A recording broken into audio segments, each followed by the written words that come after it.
Over my years of living, I've come to realize many things about myself. I've learned about my interests in gaming and anime. I've learned I have a passion for voiceover work and content creation. And I've also learned how many of my more niche interests have unintentionally become a big influence in the person I am. Which also sucks, since things involving them should really be kept to myself. But more than anything, I've realized that I am a socially handicapped introvert that despises being forced to be alone by life. Even worse, I seem to have a natural, uncanny ability to fly under the radar of people, going unnoticed or not being acknowledged when even standing in plain sight. I suppose it's part of the reason I have a tendency to become very loud spontaneously, because it makes it harder for me to be ignored. With all these things considered though, one thing is for certain. It's difficult for me to endear myself to others and make friends. I'm not even certain how I made the friends I have today. Two of my closest gained from my younger years in elementary school, and almost everyone I've met through the inner circle that we formed years later. In my current age, though, it's become nearly impossible for me to make friends due to the unwritten rules of life and my inability to act normally in the rare moments a social situation is presented to me. This, combined with my hatred for being alone and my depression, has made my recent years of living a bleak and miserable hell in which I've come to welcome the idea of a quick and painless death with growing appreciation every passing day. But despite it all, I still want to live. I want to have something keeping me going, even in these dark times when all hope seems lost. In this never-ending rainstorm called life, where drowning is my only salvation, I still yearn to find a break in the clouds and have something worth living for lighting up my life. But with how far I've fallen into the downpour of depression, I need a powerful instance of hope to get me back on my feet. Because of this, I want to have a friend in a high place. Someone I can proudly call a friend, even if I can never interact with them. Just a person I idolize that I can mutually get to call me a friend, with no strings or duties attached. Just a friend in name alone. I want to shoot for the moon. But only if I can think of a way that I can make it possible. And then, I came up with a solution. Enter Kobo Kaneru, a VTuber from Hololive's Indonesia branch, and a personality who I absolutely adore. Her whole motif is that she's a rain shaman who affects the weather, and is at the viewer's service to brighten their day. She has easily made her way to becoming my favorite VTuber because of her unhinged and chaotic personality. I can't even understand half of what she says due to her adorable accent and my zero understanding of Bahasa, the Indonesian language. Yet she still has effortlessly stolen my heart and become someone very dear to me. Whether it be from her amazing singing voice,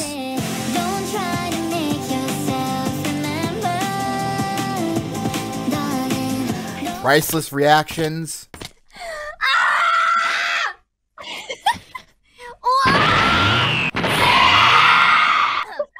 one-of-a-kind way of speaking, I'll slap your hair with my Rubik's Cube until you go bald. or her unique ASMR.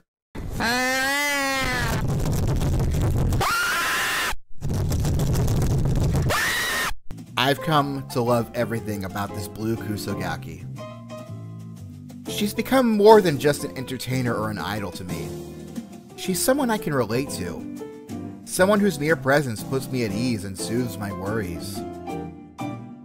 It's not simply just a crush or admiration for her. She's becoming a crucial part of my life without even knowing I exist. I love her because she's her. If she could become someone I could consensually call a friend, that's all I would need to part the gray skies that have been clouding my life for years. Of course, I know that it's not going to be something I can just do, since there's an obvious line between an idol like her and someone like me. It's unheard of for an idol to just go and make friends with their fans and have personal connections with them. Even the idea of it is something taboo. Of course, I would love that, but I want to be respectful to her job and position more than I would want them to know I exist. If I were to cost her job because of a selfish request, I would never be able to forgive myself or forget it, and the guilt would crush me for the rest of my pitiful life. That's why if I can even ask for such a favor, I want for it to be in name alone. No more words need to be exchanged other than that one singular confirmation. A one-time mentioned special moment that I can carry with me for the rest of my life. Something I can hold in my heart to look back on in the dark times to remind myself, hey, I accomplished something. I got Kobo to call me a friend. That's what I want. It sounds like a daunting task to be sure, and I'm often discouraged from doing so when I think of how unlikely it would even be to get anything close to an answer. But then, I have to remind myself that Cover Corps' Hololive idols have dealt with people who have less respect for someone in such a position. Need I recall how Shirakami Fubuki had to turn down many a marriage proposal and friend-zoning viewers? Or how some idols outright jokingly got themselves into a position like that, such as Nekomata Okayu. Idols could always take the Gawagura approach, and essentially invalidate such questions in a professional manner. Or, in an extremely bizarre case, claim all your viewers as husbands like Momosuzu Nene. So if moments like this commonly occur everywhere else in the Hololive fandom, asking Kobo to be my friend should be something that can be done too.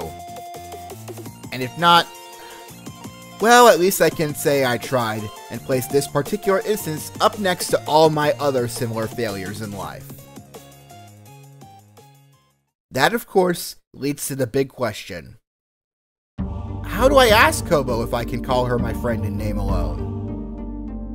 Well, the obvious answer is with a super chat, but I feel like being able to make myself known beforehand would be better than just firing a shot without any way to establish myself as a person. I had long awaited for a moment where I could at least have Kobo see me as a human being and not just a block of text. And finally, it came to me in early 2025, when Kobo and Takanashi Kiara would be guests at Comic-Con, a convention I have frequently attended before. On top of a normal panel, they had a meet and greet event where I would surely be able to meet Kobo and ask to call her my friend. With that, I began devising my plan to finally clear away the dreary sky plaguing my life and have a moment in the light. A plan I lovingly named Project Sunshower. At this point, the idea for Project Sunshower was simple. I would attend Comic-Con and go to the meet and greet panel. There, I would ask if I could call Kobo my friend. No personal connections, no need for further communication, just acknowledgement she would be my friend in name alone and nothing more. It was a simple plan. Far too simple, as I would learn. 2 weeks after I plotted my travel plans and reserved the hotel room in January, I bought my non-refundable weekend pass for the convention. Everything was set. Or at least I thought, until I checked the schedule again, and discovered that Kobo and Kiara's meet and greet panels could be attended only by lottery-approved guests. I had looked at the schedule before, but whether this was an updated fact or something lurking under my nose the whole time, I panicked and quickly dug to find out what such a fact meant. To my horror, I soon learned that only guests who paid extra would have a chance to meet the idol. And on top of that, I was already several weeks overdue for the chance to enter for that chance. I had prepared for there to be problems or obstacles for my chance to meet and exchange words with Kobo, but I was never prepared for the chance to be gone before I could even enter for it. After several hours of wallowing in misery, I finally mellowed out and came to the conclusion that with my horrible luck, I never would have been selected to meet Kobo anyway. So, an essential part of my plan had been shot down before it even started. But I was not ready to give up yet. If I could not exchange words with Kobo the special way, I could do so with the good old-fashioned way. A classic super chat. My words will have to stand out to her then. With the new plan forming for Project Sunshower, I also needed a new way for Kobo to recognize me as a person, since meeting her directly was out of my options now. I just had to make myself stand out a little at the panel, to which I quickly got an idea.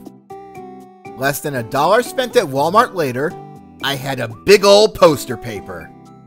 Now I could write out a heartfelt message to my beloved rain shaman for her to see. I wasn't certain what to write yet, so I packed a few expo markers from the house with me the night before the trip. My plan was a little more long-winded than it had been before, but it still looked plausible. With everything ready, I set off to Birmingham on my lonesome, since none of my other friends could come with me, and briefly enjoyed half of the first day of the convention, before becoming overwhelmed by the amount of people around me and heading back to the hotel for the evening. That night, after careful consideration, I decided the brief message I would use to stand myself out to her. Expo marker in hand and devotion in my heart, I poured my fondest feelings of Kobo onto that paper in the form of 4 simple words. The build-up to the event on Saturday was dreadful. I had to get an early breakfast and shower, and hike my butt up to the convention center to hold my spot in line. I was near the front with the KFP bros, and all I had to do was wait for my moment. My limited foresight had cursed me, though. The peppery, spicy sandwich I had eaten the night before had taken a toll on my guts. And the time I spent trying to rectify before leaving for the day was not enough. My insides writhing in agony, the nervous pressure from the soon-coming event and the growing crowd around me made my discomfort levels soar. I did not even attempt to let wind pass out of me in fear something else would come out instead. Still, I comforted myself by remembering that Kobo and Kiara are people too, and they are likely just as nervous as I am.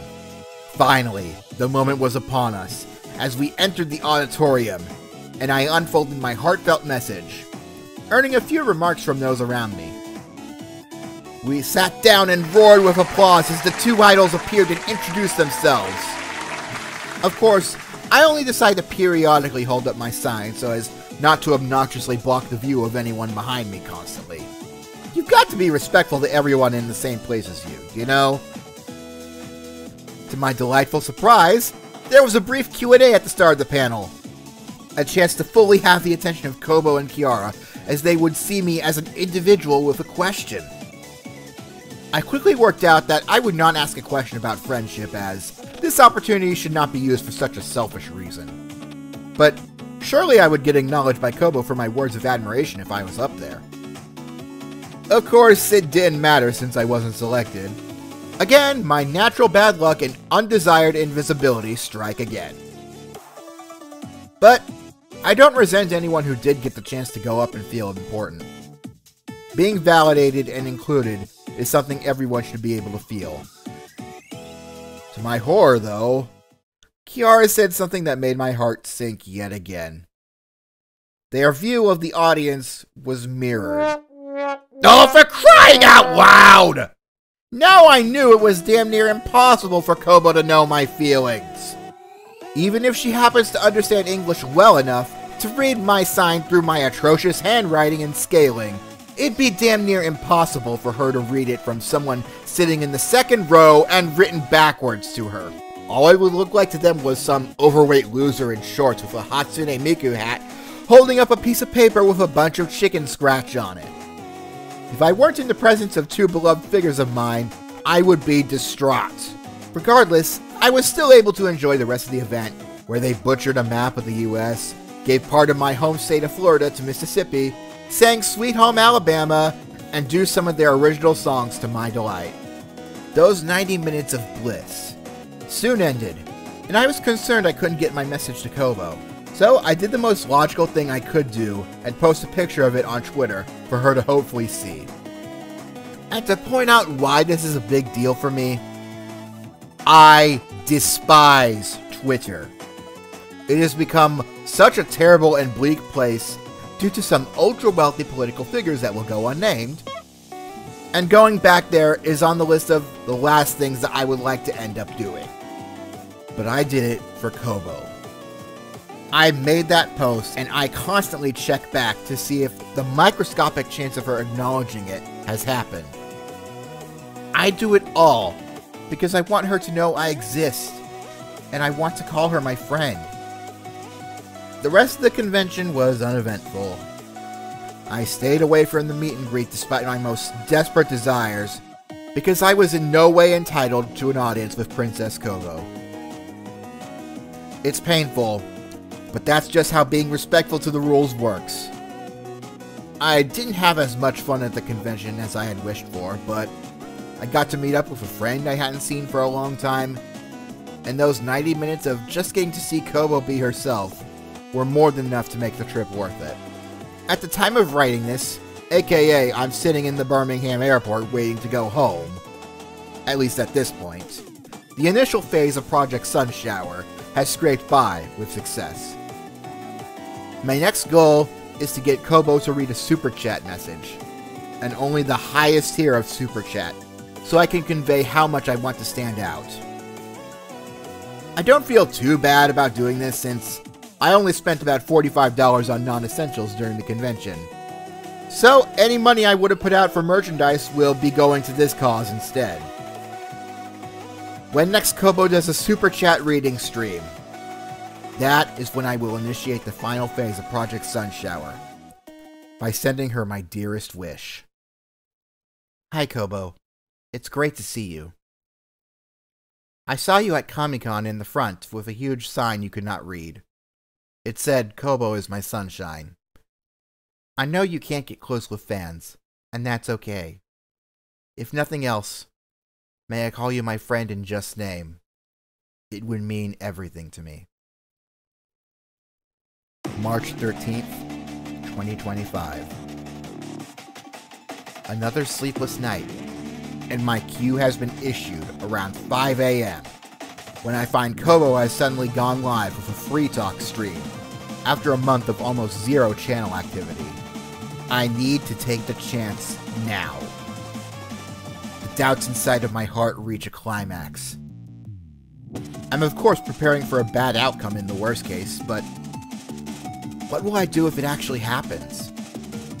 If she says no, I of course imagine it would be in a nice way, showing some feeling of regret.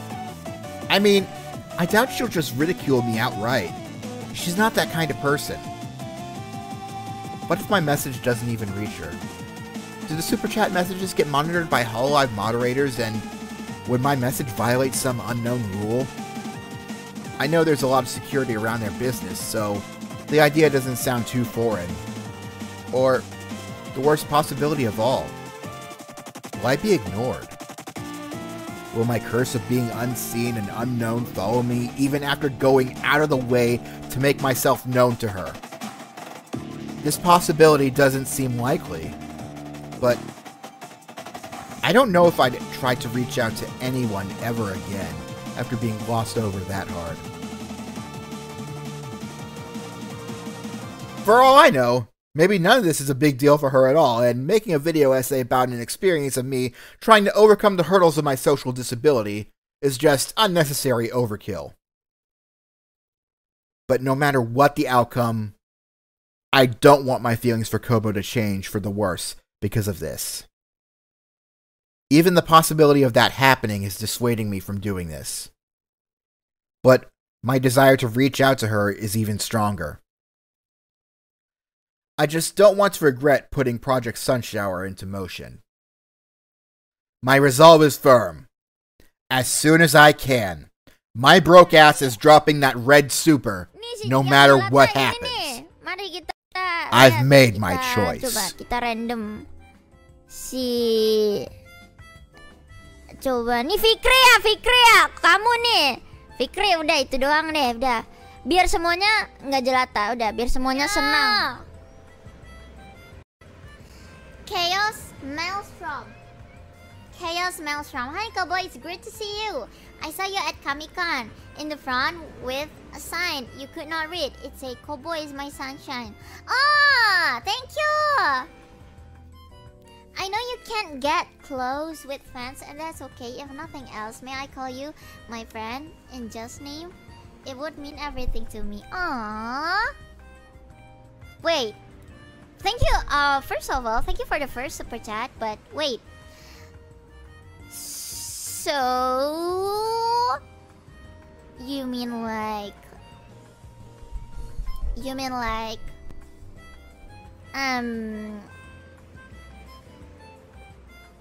wait, I didn't get it. Friend? So just call me friend, like friend? Okay. Sure. You can call me friend, but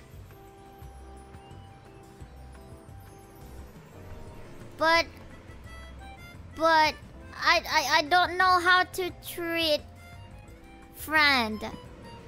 Thank you. We all are friend. Indeed, we all are friend. Thank you for the akasupa. And thank you for the sign. Kubo is my sunshine. I'll try my best to be your sunshine always. Yay. I can't get close with fans. It's not...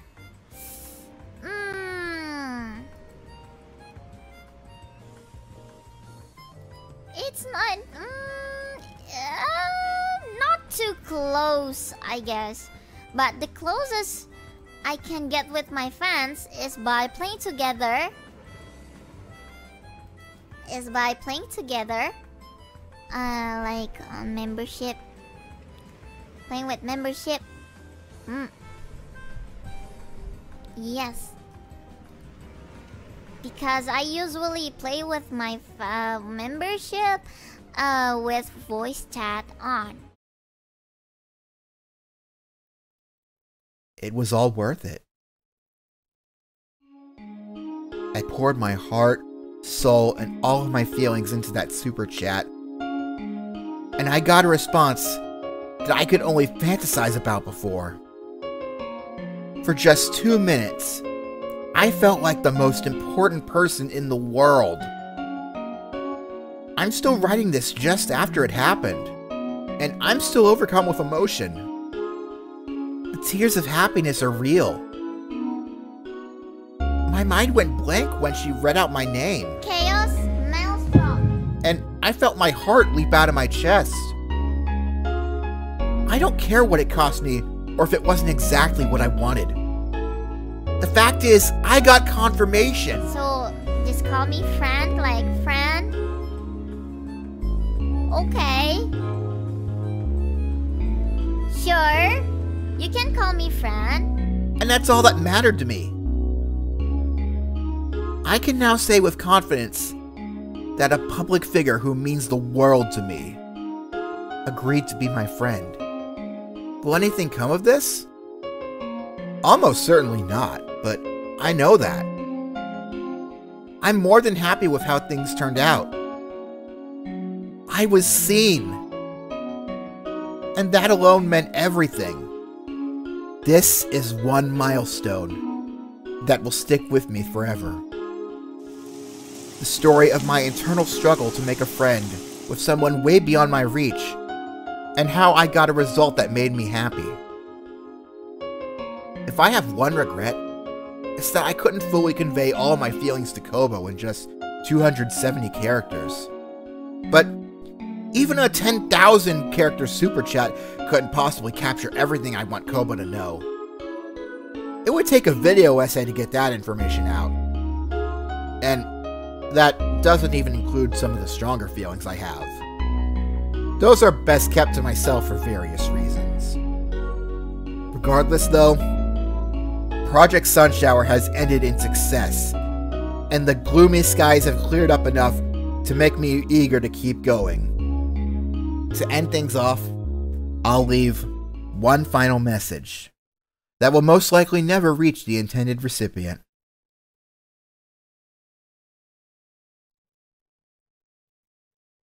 Hai Kobo, pesan ini mungkin tidak akan pernah sampai ke Anda, tetapi terima kasih telah setuju menjadi teman saya. Mungkin ini tidak berarti banyak bagimu, tapi ini berarti segalanya bagiku. Aku mengalami banyak kesulitan dalam mencari teman, dan kamu membantu menyelamatkanku dari depresi berat. Kamu berarti lebih dari apa yang bisa aku katakan lewat super chat. Aku mencintamu hanya karena siapa dirimu. Aku ingin memberi tahumu bahwa kamu menyelamatkanku hanya dengan menjadi dirimu sendiri. Saya membuat video ini agar saya dapat mengingat momen ini dan semua yang saya lakukan untuk sampai ke sini. Aku akan menjaga perasaan ini sepanjang hidupku. Terima kasih untuk semuanya. Saya juga minta maaf karena membuat esai video yang hanya mementingkan diri sendiri tentang pengalaman saya dengan Anda.